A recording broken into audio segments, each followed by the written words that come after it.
Alex, thank you very much for dedicating time.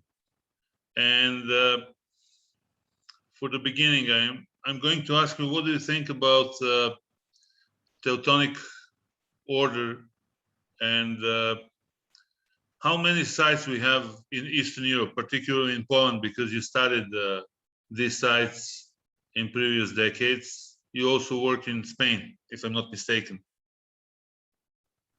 Yeah. No, thank you very much for the invitation to talk on this. And yes, I've worked in Eastern Europe for many years, and now working in Spain and also in southern France. But to come back to your question about the Teutonic Order, there are, well, hundreds of sites across Poland, Latvia, Estonia, Western Lithuania, and the Russian Kaliningrad Oblast that are connected with the order, either as castles or fortifications or as settlements of another type.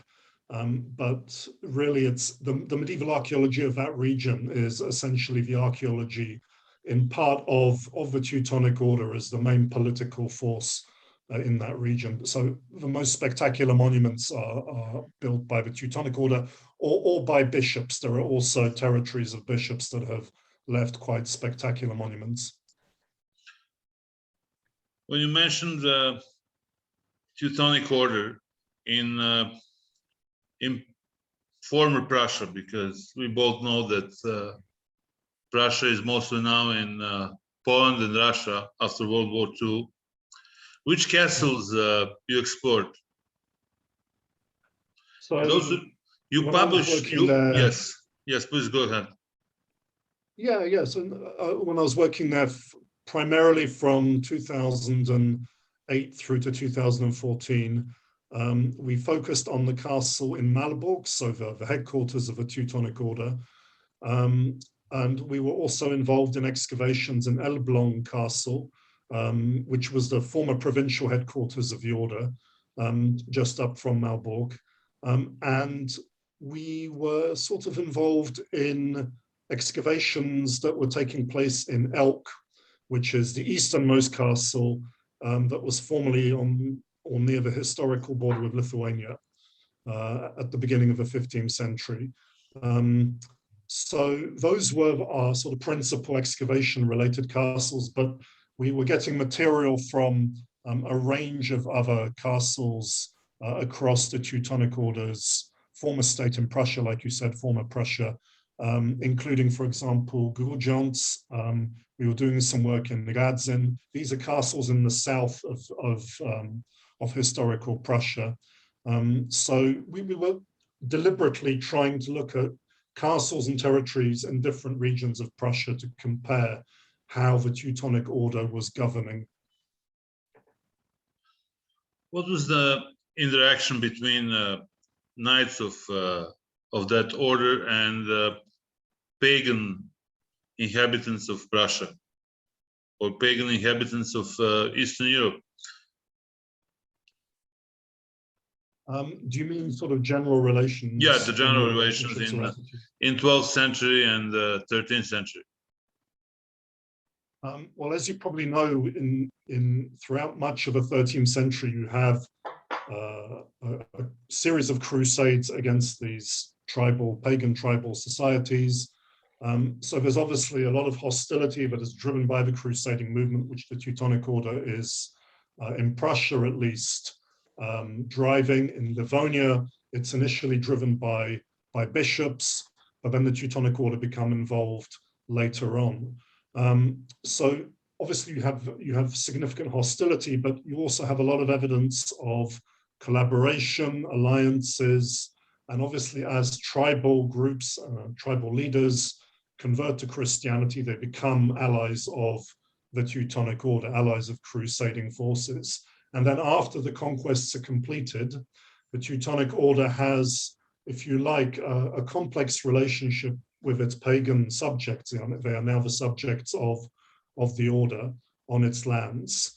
And it's a sort of strange kind of tolerance. So on the one hand, you have this official condemnation of paganism. On the other hand, the Teutonic Order are happy to let people just get on with it, providing they are paying taxes and tithes, and they are not rebelling against the political authority of the order.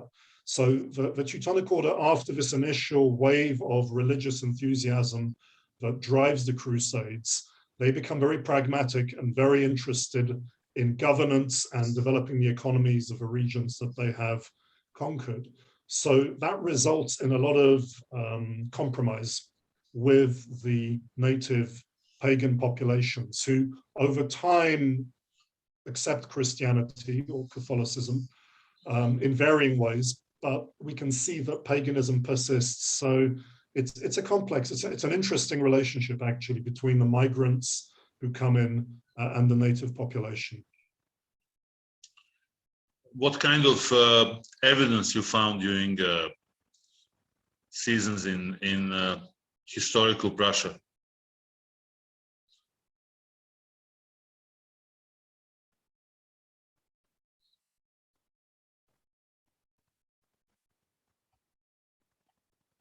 Did you find lots of evidence from the sites?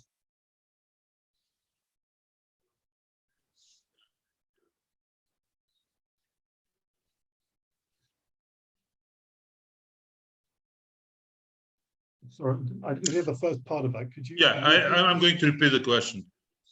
Have you found evidence on the sites of Teutonic Order? Because it's relatively well documented, and I suppose sites are relatively preserved. Yeah. So you're asking about archaeological evidence? Archaeological evidence, of course. On these sites. True.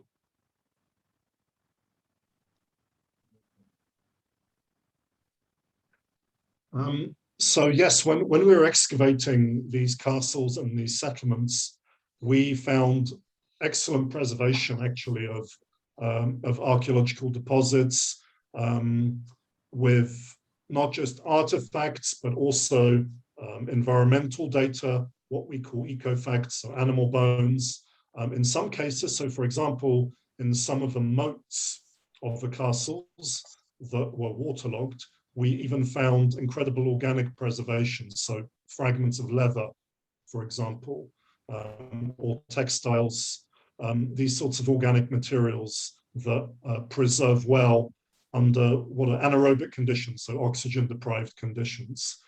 So yes, we actually found material that gave us a very good insight into how the Teutonic Order were living, how the communities were living within these sites, and how they were exploiting the local environments, particularly for food, for clothing, animals, plants, and the full range of activities that were taking place within these castles. So yeah, I think the preservation is exceptional, partly because there's so much water under the soil in this region of Europe. It's totally different probably from your digs in the Middle East, or to be more precise, in southern Levant. But you also tackled one interesting topic, which is the ecology of crusading. Can you draw the line between northeastern Europe, Spain, and southern Levant? Because these locations are related to your research as an archaeologist. You studied animals, you studied plants, you studied different settlement life, and you combine different disciplines. You didn't only relate to written sources, but also microbiological evidence. Yeah. So what's interesting, I think, that what you've just said is the comparison of these three frontier regions, three medieval frontier regions, is very interesting, because we see similar drivers behind the conquest of each one and the sort of a migration process associated with each one. But we see dramatic levels of adaptation that vary depending on the environment, depending on the landscape, depending on the climate. So obviously in the south, in the Mediterranean, in the southern Levant, in Iberia, we have very arid conditions, and water and the preservation of water is of prime concern. So we see those sorts of adaptations taking place actually on both sides of the Mediterranean, associated with migrants coming in. They adopt and enhance existing irrigation technologies, for example. Whereas in the Baltic, we have the opposite problem. There is too much water.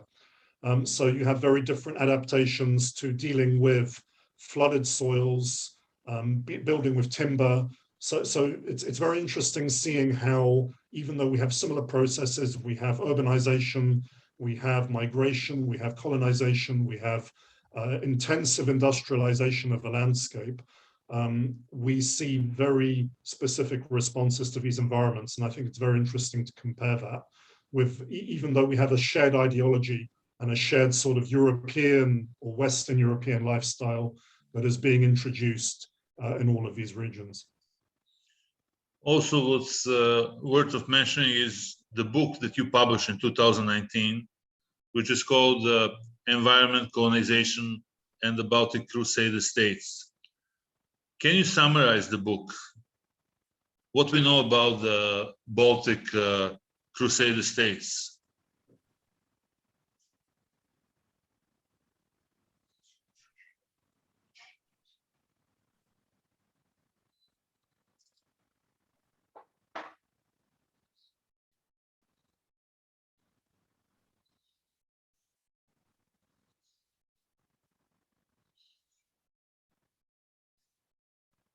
Sorry, you broke up again. Okay, I'm going to repeat the question. Actually, my question was about your book that you published in 2019. It was prior to COVID-19 pandemic and the situation which affected the whole world, including archaeologists. The book is called Environment, Colonization, and the Baltic Crusader States. And as I said, it was published two years ago by yourself. And can you summarize the book, and can you tell more about the Baltic states or Baltic Crusader states? Yeah, to be more specific. Yeah. So of course. So the book brings together the results of our project in the Baltic, in northeastern Europe, the ERC funded project that began in 2010. So it systematically presents all of the environmental data, the animal bones, the plant remains, the soil studies, the landscape reconstruction that we did, and the historical documents associated with this whole process, because the Teutonic Order were very good at keeping records. Even though the records are fragmentary, enough has survived that we can get a very interesting insight into, if you like, the fine details of how they governed their territories and managed their communities, their castles. So the book really provides the first synthetic study of the environmental impact of the Baltic Crusades. Now, it's worth just saying why that is important or relevant, because a lot of work's been done on the Crusades in Eastern Europe. Obviously, it's focused on the military history, the political changes, the spectacular castles, the architecture, the historical towns. But until that point, the environment had been neglected. And yet the environment really is at the heart of sustaining the new regime that is created with the Crusades. So the food resources, the fuel, the building materials, all required the reorganization of the landscape. So we were basically using the environment as a lens to try to understand what this process of crusading resulted in, which, as you've said already, you have these conquests of pagan tribal territories over much of the 13th century in what are formerly called Prussia and Livonia in the Eastern Baltic, and they result in the creation of new Christian political units and the liquidation of tribal political divisions. So it's a massive process of political change that changes, forms the history of Europe in the northeast, and it's followed by a process of colonization, of migration from parts of Western Europe, particularly from sort of the Holy Roman Empire and from Poland, particularly into Prussia. So the ethnic demographic changes as a result of the Crusades, particularly in Prussia. So these are massive events that transform these societies. Really, the next big transformation takes place in the Second World War, or after the Second World War, where you have another big upheaval, political upheaval and demographic upheaval. So we were looking at the legacy of the Crusades, really, in creating these new regimes, using that lens of the environment, using how plants would change landscapes, animals, and really the book, and there's a companion volume from the conference, summarizes the various aspects of how the environment was transformed. And it wasn't all completely transformed. That was one of the surprises, was that the native societies had already had a big impact on the landscape before the Crusaders arrived. So what actually happened subsequently was more a consolidation or an accentuation of existing trends. What was the vegetation change in Baltic area or in Livonia, to be more specific? Yeah. So what we basically see is it's difficult to generalize about the regions, because one of the interesting things that came out was that we have lots of diversity at the local level. But what we essentially see is in regions where we have migrants coming in, we start to see intensification in cultivation. And it's probably connected with new plow technology that's brought in, but also a new mentality for cultivation that's connected with the taxation that's imposed by the Teutonic Order. But in parts of Livonia where we have a lot of native population surviving, this process is quite slow. So it takes a long time for cultivation to intensify. We see deforestation taking place, but actually also large parts of woodland are kept and are preserved, possibly because they are on soils that are of poor quality for agriculture, but also because the new regime wants timber reserves that it's protecting. So we see a very sort of interesting form of land management being introduced after the Crusades. But it's fair to say that where we have these extreme examples of landscape change associated with castles, we do see an opening up of the landscapes and an intensification in cultivation. Now, this is particularly prevalent in Prussia than in Livonia. Prussia becomes a massive grain-producing society, particularly in the western Prussia, around the Vistula Valley. So there we start to see massive deforestation and the intensification in cultivation. And grain export becomes a big traded commodity for the Teutonic Order in that region. In Livonia, this is less of a case. The grain trade takes place much later in the late medieval period, in the 15th and 16th centuries. Is this book available in Amana? Maybe the CBRL has a copy of your book. I'm not sure, because I haven't seen the book at ACOR.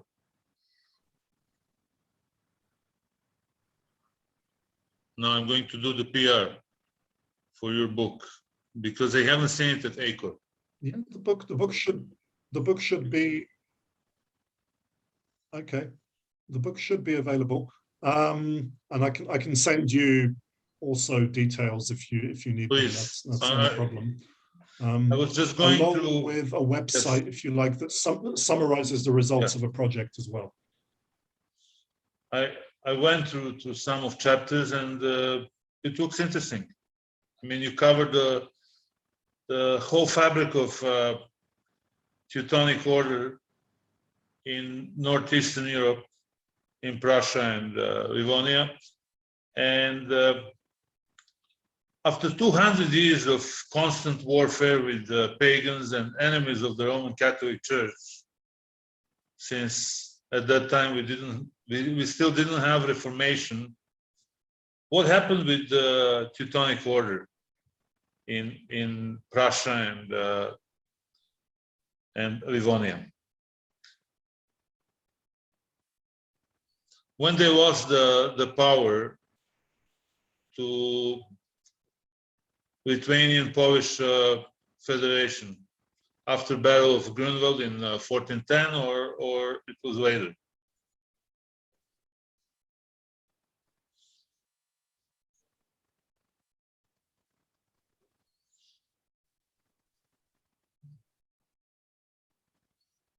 Yes, so you have the Battle of Grunwald obviously is a major turning point, but it's not a rapid end after the Teutonic Order's defeat in 1410. So you then have the order consolidating itself, but it is on a long, slow decline over the course of the 15th century. So you then have a series of peace treaties, and eventually in the later 15th century, from 1466 onwards, really the Teutonic Order lose a large portion of their Prussian lands to the Polish crown. They essentially become, if you like, a client state of Poland and Lithuania. But it's really not until 1525 that the big change happens, where the Prussian branch is secularized, adopts Lutheranism through the last Grand Master, and essentially becomes a duchy that is effectively subservient to Poland, Lithuania at that point. Now, this process takes longer in Livonia, so it's not really until the Livonian War that you start to see the decline of the Teutonic Order there, and that takes place in the 1560s. So several decades after Prussia converts to Lutheranism, you see that happening then in Livonia, and then Livonia becomes the front line between Poland, Lithuania, and Muscovite Russia. So that is when Tsar Ivan Vasilievich really is trying to extend Russia's power across Livonia, and is confronting the power of the Polish-Lithuanian Union. At which point, really, Livonia loses its sort of independent, sovereign power that it maintained in the medieval period. So the 16th century is a formative time for both regions in that sense, and it's connected with the Reformation in both cases. Now we'll go to Southwestern Europe, because you were also involved in digging and work in Spain. What can you say about Multicultural Frontiers project that you were involved in? You and your university in the UK. How different it is from what we just spoke about, Teutonic Order? Yeah. So this is a project that's a collaboration with University of Granada in Spain and Andalusia, and the University of York, as well as Reading. And what we are looking at is more the concept of a frontier, because as you probably know, Iberia, medieval Iberia, is in many ways a frontier society, where the frontier between Christian and Muslim political units changes over the course of Middle Ages from north to south. And we are very interested in how this frontier affects settlement, affects the cultural landscape, not just between Christian and Muslim realms, but also between Christian and Christian societies. So you have frontiers being formed between different kingdoms, between different political powers, and they change. It's like a mosaic that changes over the course of Middle Ages. So what we're interested in really is characterizing the frontier, using again this lens of the landscape. So we're adopting similar methodologies, looking at the environment, looking at how the landscape is transformed, looking at how people are exploiting the landscape, but our focus is very much on the frontier, rather than on the sort of whole state, if you like, and how that is articulated between the conquered population and the migrant population coming in. So here we are dealing with different religious dynamics. So of course we have, alongside Christian and Muslim communities, we have Jewish communities Exactly, as we well, have genuine, and they are very much part genuine of the Jewish dynamic community of these frontier societies absolutely that are conquered by Christian powers. So how many how many years you spent in Spain? How many years? Yeah, how many years you spent in Spain studying on that project? Okay. So the project only began in 2018, Okay, but so we it's a new project. missed a whole year, unfortunately, because of the pandemic. So we have only really been working properly for 1 year, and we'll be working for a few more years on this project. We had some pilot projects before then, where we were just evaluating and testing the quality of the data in some of the sites, particularly in the center of Spain in the Guadalajara province. So I would say that the project is still developing. We had some excavations in July, and I'm going back for some more excavations in September, and actually in a couple of weeks. So we are still collecting data, and we will have really, next year is going to be another year of big data collection from our various regions. It's worth also saying that we are working in eastern France, in the Pyrenees, looking at the French-Spanish frontier as well. So we have a French team that we are partnered with who did some work this summer there in the French Pyrenees near the Spanish border, also looking at this sort of dynamic process that takes place in the 13th century, where again it's associated with a crusade, the Albigensian crusade that is very famous there, that results in that region of the Pyrenees becoming incorporated into the French kingdom. So we are interested in this dynamic and in comparing these different regions, but it's early days still. And I think after next year, we're going to have a lot of data, and then we will start producing some interesting results, I think, in the following year. Are you planning anytime soon to visit southern Levant and sites in Israel, Palestine that you worked on? Or you finished with that project? No. I mean, that's something that I would like to come back to. And, hopefully that is something we can develop a big interregional project there with colleagues working across the region to do something that compares again multiple regions, multiple sites, with all the different teams working there. So that is something I think that we're building up to, and I think it's something that will definitely be in the future. So it's just a question really of getting funding and then getting the projects off the ground, because there are lots of teams working there. The data is good. It's just a question really of getting money for a sustained project. But that is something definitely that I see in the future.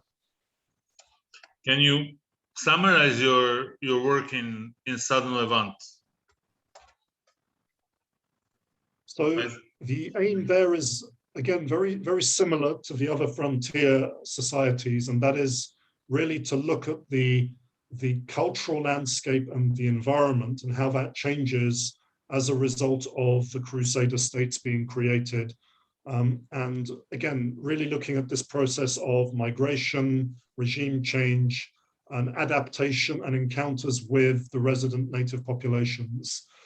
So similar dynamics, but within, if you like, the original Crusader states, and how those are articulated at a time of climate change, at a time of increasing aridity, at a time of challenges across the Levant with the slow decline of the Byzantine Empire, and of course, the gradual rise of Islamic polities, and eventually the Ottoman Empire. So those are the dynamics that we would be interested in there. But again, using the environment, plants, animals, soils, landscapes, hydrology as a window onto those cultural processes. Can you say a few words about environmental archaeology? Because on all three sites, or on many sites that you were involved, you studied the history, and you studied the human presence through environmental lenses. Yeah. So environmental archaeology is the study of essentially human relationships with past environments through lots of different proxies, like you said, different lenses. So essentially what we look at are traces of human activity which involve different forms of exploitation of the environment. So in other words, animals, we find a lot of animal bones, obviously from the result of manufacturing and food preparation. Plant remains, again, from a combination of food, building materials, fuel. But we also look at environmental data in the landscape that is not directly the result of human activity, but has a, if you like, a signal connected with human presence. So for example, deforestation or cultivation, we can see how the landscape is changing and we can connect that with human presence in the landscape. So we have lots of different proxies that we use to go, okay, we can see human impact here, or we can see minimal human impact. And this is now a common technique that is used by archaeologists to look at how humans are interacting with the environment. Because at the end of the day, it's a fundamental thing, you know, where you get your food from, how you make your clothes, your buildings, your building materials, your fuel, how you know, keep yourself warm, how you, all of these things are connected with resource exploitation in the environment. So I think it's a sort of fundamental part of our survival as a species. Thank you so much for all this information that you shared with us. If you want to say something for the end of our talk, this is the initial talk, and we're planning to discuss with you many times in the coming months and coming years. Please, please say, go ahead and say something if you want to comment. If you want to add something else extra. Well, thank you very much for, thank you very much for the opportunity to present this. I can send you links after this that maybe you can disseminate on the project websites, because we're very active on social media, where you can follow our activities and our latest research findings and results. So we are trying to, you know, have as much outreach as possible. Of course. But yes, I'll be very happy to come back and talk about our results in Southwestern Europe in the future, once our excavations catch up with our backlog. So it's been a strange year for the project because of the pandemic and not being able to do very much work. So we are trying to catch up desperately, you know, but even now there are still limitations on what we can do. So hopefully next year will be better for us in terms of field work, in terms of gathering data, and then we'll be able to say something a bit more concrete. But I'm looking forward to hearing this from you, and I'm wishing you luck for the new season in Southwestern Europe, with the hope that you'll find time and financial funds to come to this part of the world and continue your research. We'll definitely going to continue following what you publish. Also, we can continue cooperating on topics related to southern Levant regarding the daily where I work. But in addition to the podcast, it's completely open for any kind of knowledge dissemination, and you're more than welcome to do so. Thank you very much. Thank you. All the best. Thank you. Good talking to you.